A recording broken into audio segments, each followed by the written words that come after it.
গাজার শিশুদের কান্না যখন নিঃশব্দে থেমে যাচ্ছে বিশ্ব নেতৃত্বের নীরবতা এবং আরব রাষ্ট্রগুলোর নিষ্ক্রিয়তার মাঝে, তখন অস্ত্রহীন নিরস্ত্র একদল ইউরোপীয় মানবাধিকার কর্মী, পরিবেশবাদী ও শিল্পী নেমেছিলেন এক বিপজ্জনক নৌযাত্রায়। লক্ষ্য ছিল ইসরায়েলি অবরোধে অবরুদ্ধ গাজার জনগণের কাছে ত্রাণ পৌঁছে দেয়া।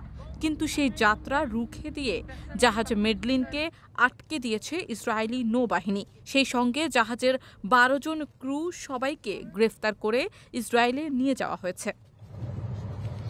মেডলিন নামের এই ছোট্ট পালতোলা নৌযান সম্প্রতি ইতালির সিসিলির কাতানিয়া বন্দর থেকে রওনা হয়েছিল গাজার উদ্দেশ্যে। এই যাত্রায় ছিলেন আন্তর্জাতিক স্বেচ্ছাসেবী জোট ফ্রিডম ফ্লোটিলা কোয়ালিশন, যারা দীর্ঘদিন ধরে ফিলিস্তিনিদের সহায়তায় কাজ করছে। সংগঠনটি যাত্রাকে বলেছিল নৈতিক জাগরণের অভিযাত্রা।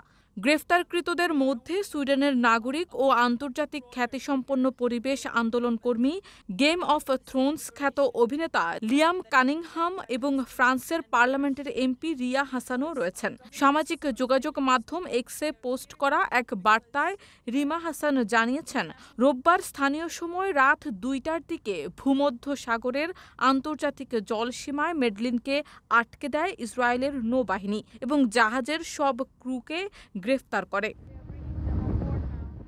ইসরায়েলের পররাষ্ট্র মন্ত্রণালয় থেকেও নিশ্চিত করা হয়েছে এই তথ্যের সত্যতা।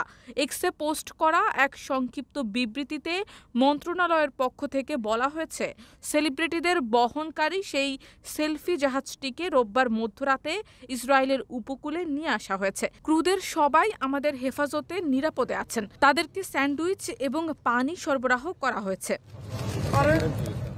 ইতিপূর্বেও ইসরায়েল এমন উদ্যোগে সহিংস প্রতিক্রিয়া দেখিয়েছিল। ২০২৪ সালের মে মাসে কনসায়েন্স নামের একটি মানবিক জাহাজ মাল্টার উপকূলে আন্তর্জাতিক জলসীমায় ড্রোন হামলার শিকার হয়। এতে জাহাজের সামনের অংশ ক্ষতিগ্রস্ত হয় এবং ফ্রিডম ফ্লোটিলা কোয়ালিশন এই হামলার জন্য সরাসরি ইসরায়েলকে দায়ী করেছিল। এদিকে ভূমধ্য সাগরের তীরে অবস্থিত গাজার উপকূলে জাহাজ চলাচলে নিষেধাজ্ঞা রয়েছে। ২০০৭ সালে হামাস গাজায় ক্ষমতাসীন হওয়ার পর এই নিষেধাজ্ঞা জারি করে ইসরায়েল। রোববার ইসরায়েলের উপকূলের কাছাকাছি আসার পর মেডলিন এবং তার যাত্রীদের আটকের নির্দেশ দিয়েছিলেন ইসরায়েলের প্রতিরক্ষা মন্ত্রী Israel Katz. Sharmin Nishu, Dhaka post.